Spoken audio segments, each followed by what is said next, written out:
امن یجیب المضطر اذا دعا، بھلا بتاؤ تو کون ہے جو اضطراب اور پریشانی میں گھرے ہوئے شخص کی دعا کو سنتا ہے، وَيَكْشِفُ السُّوءَ، اور تم سے اس برائی کو دور کر دیتا ہے، اس مصیبت زدہ شخص کی تکلیف کو دور کرتا ہے، وَيَجْعَلُكُمْ خُلَفَاءَ الْأَرْضِ، اور تمہیں زمین پر اگلوں کا خلیفہ کرتا ہے، یعنی تمہارے ماں باپ کے مرنے کے بعد تم، تمہارے مرنے کے بعد تمہاری اولاد۔ اِلَٰهٌ مَّعَ اللَّهِ، کیا اللہ کے ساتھ کوئی اور معبود بھی ہے جس کی یہ کوالٹیز ہوں؟ قلیلا ما تذکرون، بہت کم ہی تم نصیحت حاصل کرتے ہو۔ یہ آیت اس بات کا ثبوت ہے کہ اللہ کے سوا کسی اور ہستی کے بارے میں یہ عقیدہ رکھنا کہ وہ دعاؤں کو سنتا ہے اور وہ مشکل کو دور کر دیتا ہے، گویا کہ اسے خدا بنانے کے، الہ بنانے کے، معبود بنانے کے مترادف ہے۔ اس کے بعد کسی آیت کی ضرورت نہیں۔ اہل تشیع کے ہاں صبح و شام کے اذکار میں یہ آیت موجود ہے، لیکن وہ عربی میں پڑھتے رہے۔ جب ہم نے اسے ہائی لائٹ کیا، سینکڑوں نہیں ہزاروں شیعہ نے شرک چھوڑ دیا، اور انہوں نے کہا ہمیں تو پتہ ہی نہیں تھا۔ اب تو میں نے اس میں اگلا ورژن ایڈ کیا ہے کہ جو مولا حسن علیہ السلام کو وصیت نامہ لکھا ہے مولا علی علیہ السلام نے، نہج البلاغہ میں موجود ہے، 3-4 صفحات پہ پھیلا ہوا ہے، توحید کا شاہکار ہے وہ خطبہ۔ اس کے بعد تو کوئی گنجائش نہیں رہتی کہ کوئی شخص مولا علی کا نام لے اور ان کے نام کے اوپر شرک کھڑا کرے۔ انہوں نے اپنے بیٹے حسن ابن علی کو کہا کہ بیٹا، تم اس کی اولاد ہو جس نے ان قریب مر جانا ہے، اکیلا زندہ رہنے والا صرف اللہ ہے، تجھے جب بھی کوئی مصیبت ہو، جب بھی پریشانی ہو، صرف اسی اللہ کو حسن پکارنا، اور میرے بیٹے حسن یاد رکھنا، اللہ کا دربار وہ درگاہ ہے جس نے اپنا کوئی دربان بھی مقرر نہیں کیا، تم ڈائریکٹ اللہ سے مانگو۔ اگر مولا علی مولا حسن کو نہیں کہہ رہے کہ منو وچ پا میں وسیلہ اور توسل تے باقی سارے بابے تے شاہی کوئی نہیں، یعنی یا علی مدد کو اگر توسل کے نام پر دھوکہ دینا تھا کسی نے، شیعہ نے یا بریلویوں نے، تو اللہ کے بندو مولا حسن کو بتایا جاتا نا۔ قرآن میں 40 کے قریب دعائیں آئی ہیں انبیاء کی، کسی میں کوئی وسیلہ توسل نہیں ہے۔ اور وسیلہ اور توسل تو یہ ہے کہ اللہ کے نیک بندوں سے دعا کروائی جائے، ان کی دھونس لگانا اللہ کو، ان کو پکارنا اور کہنا کہ جی وہ اللہ سے دعا کریں گے اور ہمارا مسئلہ حل ہو جائے گا، جی دنیا میں موجود ہو تو ضرور کروائیں،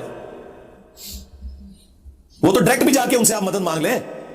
میرے سامنے اگر عبد القادر جیلانی بیٹھے ہوں تو میں انہیں کہوں کہ حضرت مجھے پانی پلا دیں، لوگوں کو تو آپ بتاتے ہیں نا کہ اتنی نیکیاں ملتی ہیں کسی کو پانی پلانے کی، تو مجھے پلا دیں، کوئی برا منانے والی بات نہیں ہے کسی بریلوی کو، تو ٹھیک ہے۔ لیکن عبد القادر جیلانی وہاں بغداد میں دفن ہے اپنی قبر کے اندر، اور میں انہیں کہوں کہ مجھے پانی پلا دیں، وہی بات وہی جملہ، صرف کوآرڈینیٹس بدلنے سے شرک ہو جائے گا، کیونکہ میں نے انہیں دعا میں پکار لیا۔ ہاں وہاں زندہ بیٹھے ہوں، میں فون پہ کال کروں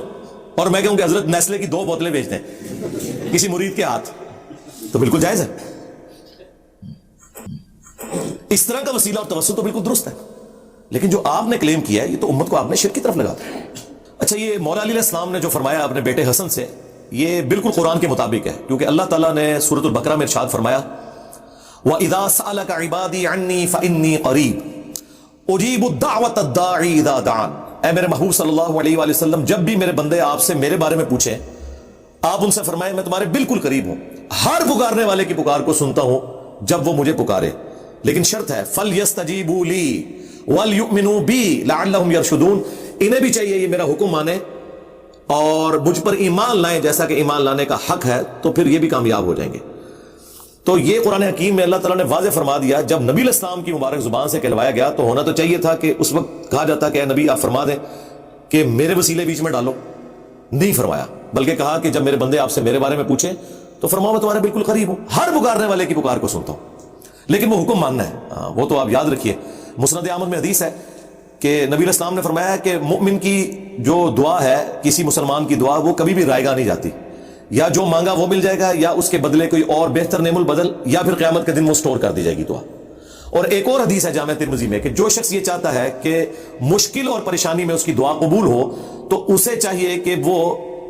ان دنوں میں جبکہ اس کے لیے آسانی ہو اللہ کی طرف سے، خوشحال دنوں میں بھی اللہ سے دعا مانگا کرے۔ اور دعا کا پروٹوکول وہ بھی ترمذی میں آیا کہ آپ نے اللہ کی حمد اور درود شریف کے ذریعے متوجہ ہونا ہے، پھر اللہ تعالیٰ دعا قبول کرے گا۔ اور دعا کرنا اللہ تعالیٰ سے مانگنا، یہ اللہ تعالیٰ کا حکم ہے، یہ آپشنل چیز نہیں ہے۔ اللہ تعالیٰ اس سے ناراض ہوتا ہے جو اللہ تعالیٰ سے دعا نہ کرے۔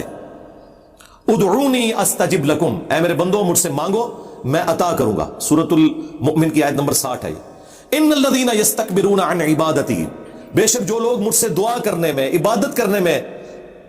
اور یہاں عبادت سے مراد دعا، تکبر کریں گے، میں انہیں ذلیل و خوار کر کے جہنم میں داخل کروں گا۔ اور یہ جو اس میں